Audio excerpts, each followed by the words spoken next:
It is my honor today to introduce Bob Jesse. And on a more personal note, Bob was so gracious with his time about 3 years ago, and we must have talked on the phone, on a Skype call for almost an hour and a half before I even started the AWARE project, and it was really such a touching gesture. So it's just an honor for me to be able to introduce him today, 3 years later. So I'll read Bob's bio right now. Bob Jesse is convener of the Council on Spiritual Practices, through which he was instrumental in forming the psilocybin research team at Johns Hopkins, as well as being one of the team's co-investigators and co-authors. Bob serves on the board of the USONA Institute, where he led the writing of an amicus brief for the U.S. Supreme Court in a key religious liberty case that was decided 8-0, favoring the U.S. branch of the UDV. Please welcome Bob Jesse.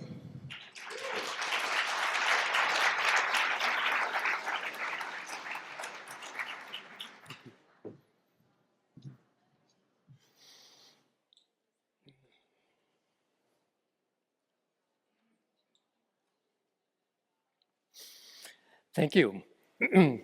I'd like to begin by naming a few historical figures whose thinking has deeply influenced my own. Aldous Huxley, Walter Houston Clark, and Lisa Biberman. Also a few of my mentors, Willis Harman, Brother David Stentelrast, Anne Shulgin, and acknowledging his passing last December, a special mention for Houston Smith. You might know of his book, The World's Religions. You're less likely to know of his book, although this crowd might be different, his book, Cleansing the Doors of Perception, which is an incisive, multi-decade view of exactly our areas of interest.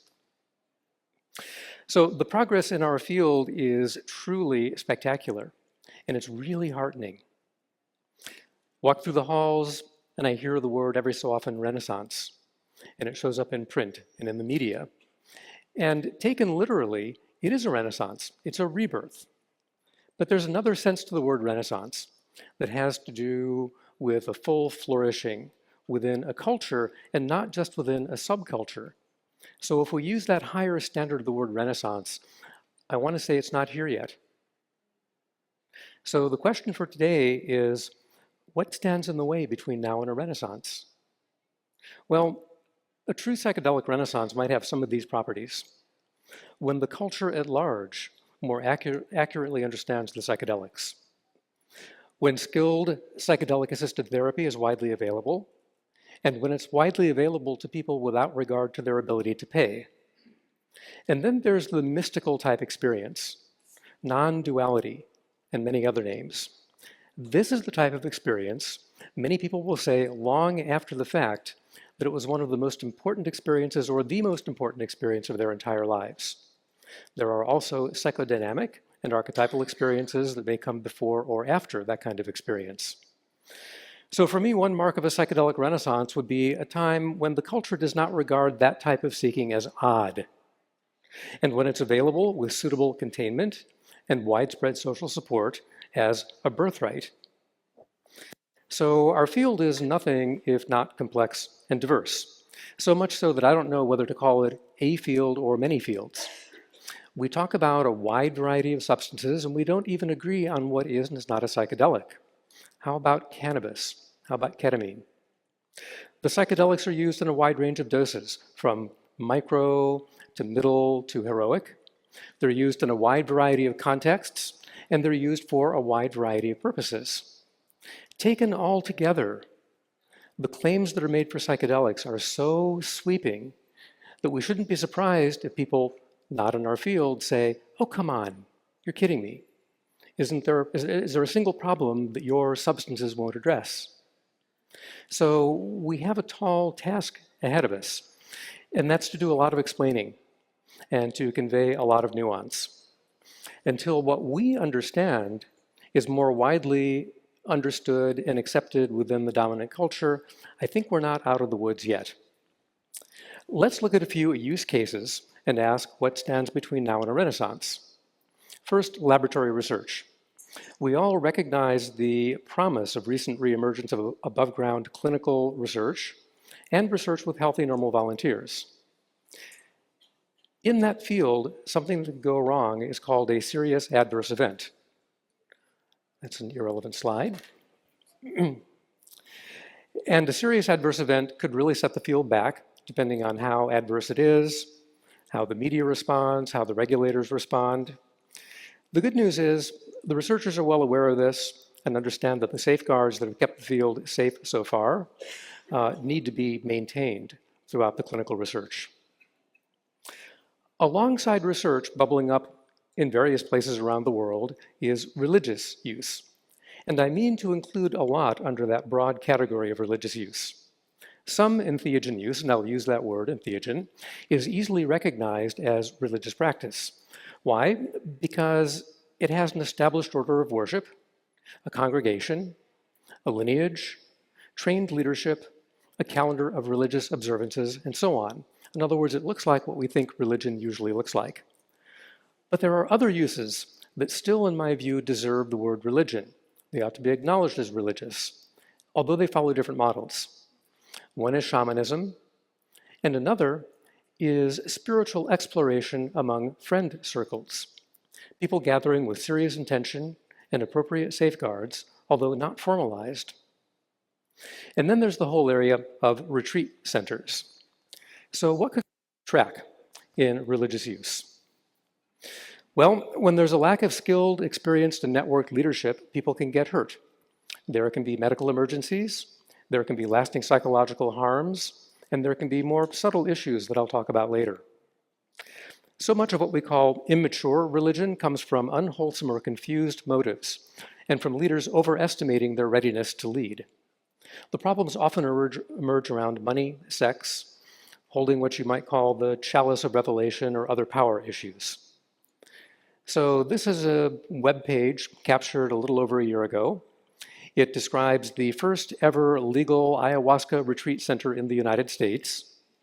We see pictures of its leader, who writes on the right-hand side of the page, "Welcome, I'm Trinity.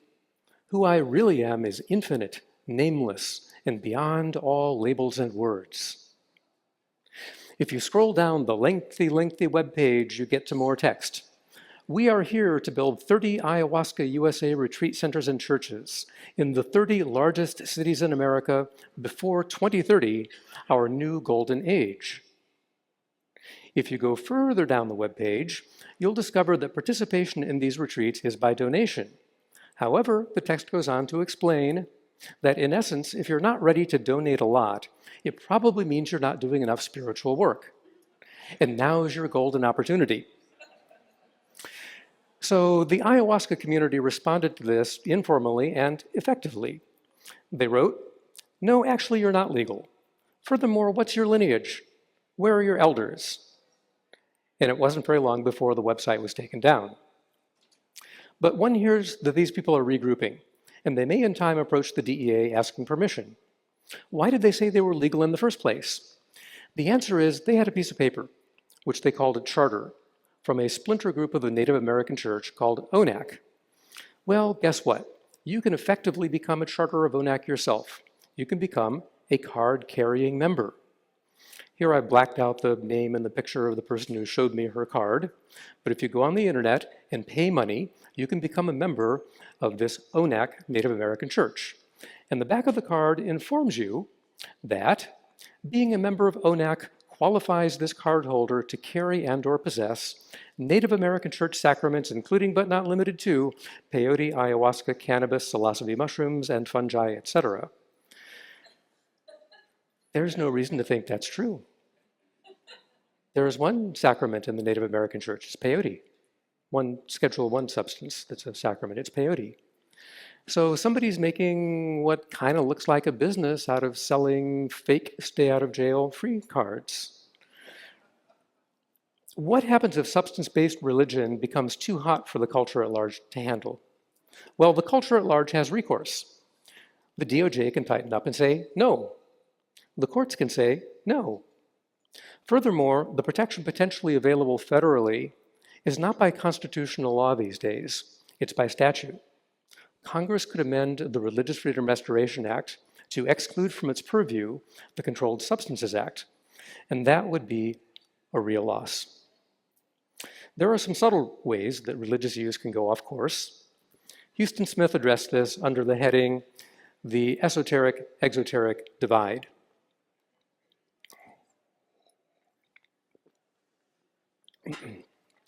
About Huston, he offered to the world a keen multimillennial view of religion and the place of religion in human affairs. I knew him to be an exceptionally wise and kind soul. There was not a mean bone in his body, and he was not an authoritarian.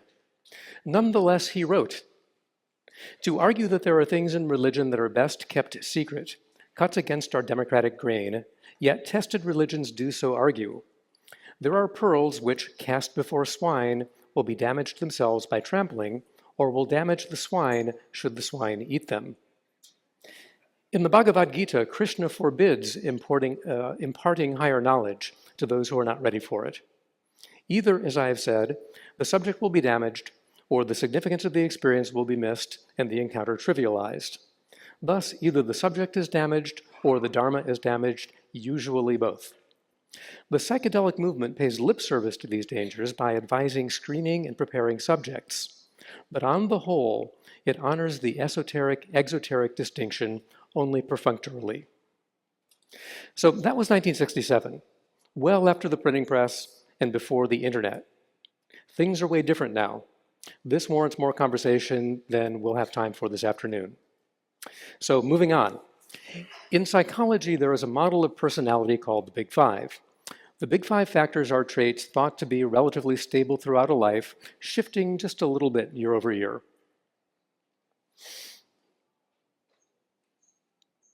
There's experimental evidence from Hopkins, however, that major psilocybin experiences can significantly increase one of those 5 traits. It's called openness. That's a great thing, right? Who wouldn't want to be more open? Well, it turns out that openness is described by 6 subscales, 2 of which are the tendency to be intellectually curious and open to new ideas, and the tendency towards a vivid imagination and fantasy life. So this raises the question, where's the line between openness and gullibility? Let's talk about the New Age movement. An interviewer once asked the ecumenical Huston Smith, "What's the difference between your spiritual practices and the New Age practice of taking a bit from shamanism, a bit from Buddhism, a bit from the goddess, etc.?" And Huston replied, "What you describe as New Age, and what I call the cafeteria approach to spirituality, is not the way organisms are put together, nor great works of art. And a vital tradition is more like an organism or work of art than it is like a cafeteria tray. The New Age movement looks like a mixed bag. I see much in it that seems good. It's optimistic, it's enthusiastic, it has the capacity for belief. On the debit side, I think one needs to distinguish between belief and credulity. How deep does New Age go? Has it come to terms with radical evil? More, I'm not sure how much social conscience there is in New Age thinking. If we think, for example, that we are drawing closer to transcendence or God, but are not drawing closer in compassion and concern for our fellow human beings, we're just fooling ourselves. Do New Age groups produce a Mother Teresa or a Dalai Lama? Not that I can see. So, at its worst, it can be a kind of private escapism to titillate oneself. Here is an announcement that appeared on Facebook in March of last year. It's not atypical. It has some typos, and I'll do my best. Hello, friends, less than 3, heart symbol. I invite you to come out to this very special spiritual activation event. There will be very great sound healing as well. Didgeridoo Master John will be doing didgeridoo healing, as well as polyphonic penile overtone throat singing. These vibrations bring us into a higher frequency of consciousness as galactic star sister Jane transmits downloads to connect us to the solar disks, upgrading our DNA. I highly suggest you try to make it out. This will be a very powerful healing ceremony. I hope you can make it. It will be a trip! ! So I won't really comment on that, though I will acknowledge my own experience of sound as powerful. That solicitation does bring to mind the delicate question of what is and is not leading people astray. And how's a seeker, possibly with elevated openness, to discern? A bit about integration, or know them by their fruits. Let's distinguish two kinds of integration. One is therapeutic, in the context of psychedelic therapy intended to address an identified malady. For example, if you enter into treatment to quit smoking, you quit, and time shows that you're free from the addiction, then your integration for that purpose is complete. Done. Integration is something else when it's in the context of the betterment of well people. I think I speak for many when I say that that kind of integration for myself is far from complete, and it will last a lifetime. If your cosmology goes there, it will last multiple lifetimes. Brother David Steindl-Rast uses the term primary religious experience as a near synonym for mystical experience or non-duality. He writes, "A primary religious experience is no more, though also no less, than a seed for a spiritual life. A genuine encounter with the ultimate does not guarantee a genuine spirituality. The experience may be authentic, but how authentic their spirituality will be depends on what those who had the experience do with it. Will they allow it to transform their lives? Will they have determination and patience enough to let the light which they glimpsed for a moment gradually penetrate every smallest detail of their days?" Again, in my view, that's a lifelong process, and we can't do it alone. It virtually requires some form of supportive social vessel. It's not easy and it's not quick to develop stable, multi-generational communities that can hold that process for a lifetime. It's an extra challenge to form those communities in ways that make them resistant to the corruptions and the pathologies that so often plague groups. But I believe it can be done. For two templates, have a look at the Quakers and at Alcoholics Anonymous. Because of how they organize themselves, in other words, because of their organizational DNA, these groups have withstood the test of time with serious corruption virtually unheard of. A passing mention of other uses in which problems could slow us down. One is underground therapy, and the other would be the overlapping categories of personal growth, aesthetic enhancement, creativity, and recreation. By the by, in a real Renaissance, prudent and wholesome recreation would not be a bad thing. It would be appreciated for what it is without prejudice.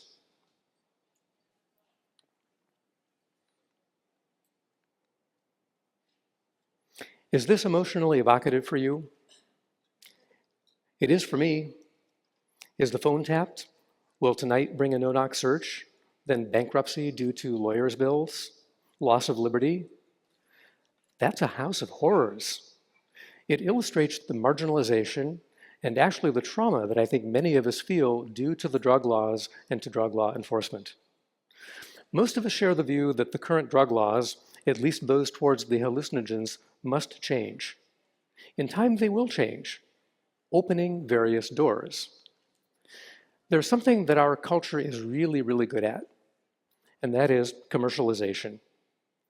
What happens as services become more commercialized? Recall the webpage from a little while ago.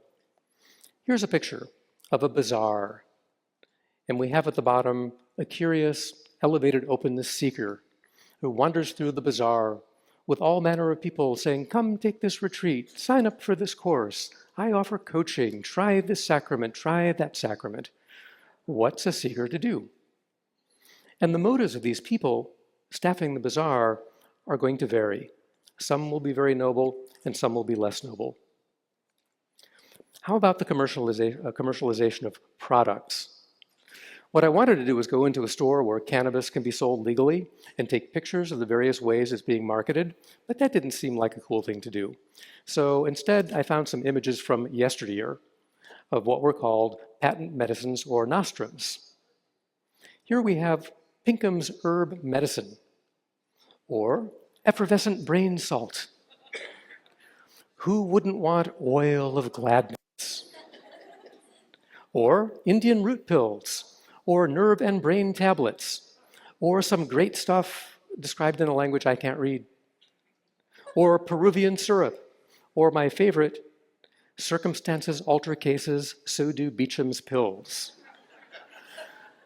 So to some degree, this is already happening. So if we think about changing cultural norms, I hope that we can change them to avoid the one house of horrors that involves criminal justice and the other house of horrors that involves confusing and potentially exploiting people.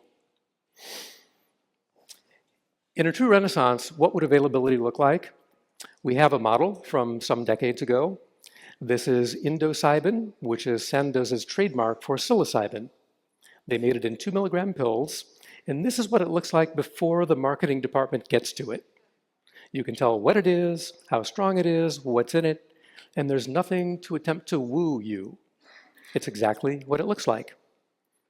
In a true Renaissance, let's not forget this, or San Pedro, or the grasses that contain DMT. There's something quite nice about having a relationship with the living organism that is the source of your sacrament. Stan Groff has said that a culture war backlash is still possible, and that was before the last election. A great provocation, in my view, would be promoting these substances as agents of progressive social or political change. They change how people think, how they vote. They're out to change you. That's not going to fly very well. Contrast that exuberance, for example, with the character of meditation centers, like Zen or Vipassana. They don't promote themselves that way. They just say, hey, we teach meditation. You're invited to come check it out. They take it as an article of faith, quiet faith, that change starts from within. When public hearings are held in Washington about the FDA process, those processes are not immune from political forces. I hope that they sail through without too much flack. Our field entails some particular occupational hazards. 2 of them are inflation and grandiosity. Examples abound. One preventive is the AA tradition of attraction rather than promotion, and it's consonant with the notion that change starts from within. A corrective to those hazards, as well as with other benefits, is for us to develop a culture of freely offering and receiving feedback, even when it's uncomfortable. I'll make it personal. If you hear something from me that sounds off track, particularly if it seems like it could harm our collective interests, I will welcome it if you come tell me, even if it makes me uncomfortable, and I will do my best to receive what you have to say and to thank you for it. Imagine how much stronger we would be if the entire culture, our entire culture, held each other's backs in that way. There's a context for everything that I've said today, which you could call the long arc, spanning generations. Some of the milestones we care about may be reached in just a handful of years. For example, the clinical availability of psilocybin and MDMA for therapeutic use.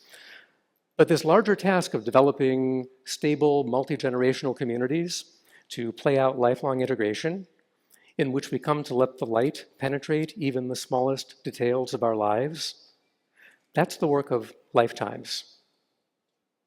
I look forward when we can all claim a true psychedelic renaissance.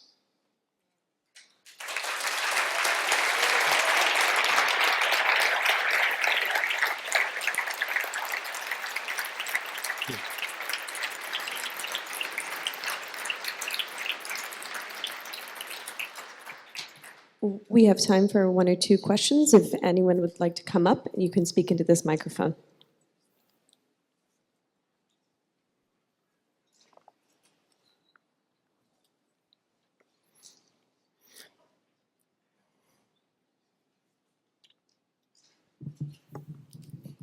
Bob, what's your biggest fear right now? What's your biggest fear right now in this regard?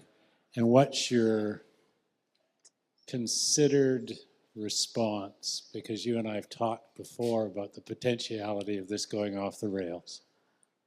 It's a great question. For a little while after the election, I lost sleep for the same reasons many of us did. Other than that, I don't feel embodied a lot of fear. And one of the reasons is I might be a little bit too anchored in this long arc. I might be a little too, well, if not this decade, a couple decades from now, if not in my lifetime, some other lifetime. And that's not necessarily the most compassionate stance. So I'm not actually that fearful. But if I look for fear, it's in the form of a cultural backlash. It's in the form of unbridled wonderful, youthful, bubbling enthusiasm with insufficient containment, with insufficient social fabric that somehow metaphorically spills out into the streets and looks to the dominant culture like things are getting out of hand. We were there in the late 1960s, and there's room for it to happen again.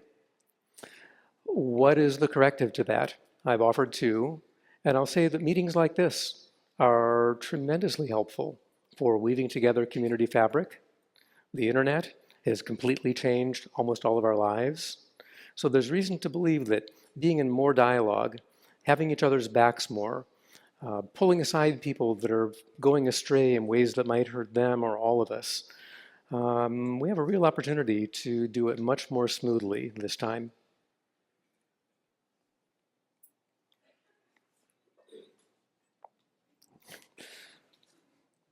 I can't resist since no one else ran up here. Bob, thank you so much for all of your mentorship and friendship. You've been a major bridge builder between various of the camps within the psychedelic research, science, and culture communities. Because you have so much intimate knowledge of a lot of the powerful organizations running the FDA, clinical trials with MDMA and psilocybin, do any of your fears include a real restriction or narrowing of the people who have both access to the medicine and also the ability to be the guides or the elder wisdom leaders in the movement because they aren't medical people, they aren't clinical psychologists, they aren't therapists? Is that part of your fear? Because it's part of my fear. And I wondered if you could talk a little bit about that. Do you remember the Whitman line, do I contradict myself? Very well then I contradict myself. I contain multitudes. Let me contradict myself. I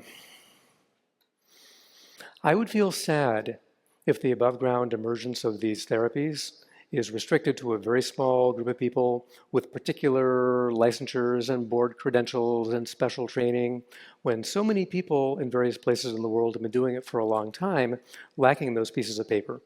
So it seems just kind of unjust to shut out what might be, in many cases, the more experienced experts. So that's not a pretty picture. There's another picture that's not a pretty picture, which is opening the floodgates wide and watching clinics open up in this country, elsewhere, where, whether with pieces of paper or not, there's not enough training and there's not enough networking amongst the guides. So that's a different fearful picture, a different sad picture. My faith is that the organizations that are driving the process through the FDA feel all of those things. And at the end of the day, I will trust their judgment about how to open the doors and what the first wave should look like. And boy, I just take it as a strong article of faith that these therapies are actually powerful. They are powerful in ways which are unconventional in psychiatry today, and they'll find their proper place in time. It seems to me as though an argument can be made for erring on the side of a little too slow than on the side of a lot too fast. Don't know if that's helpful, so I think. Thank you.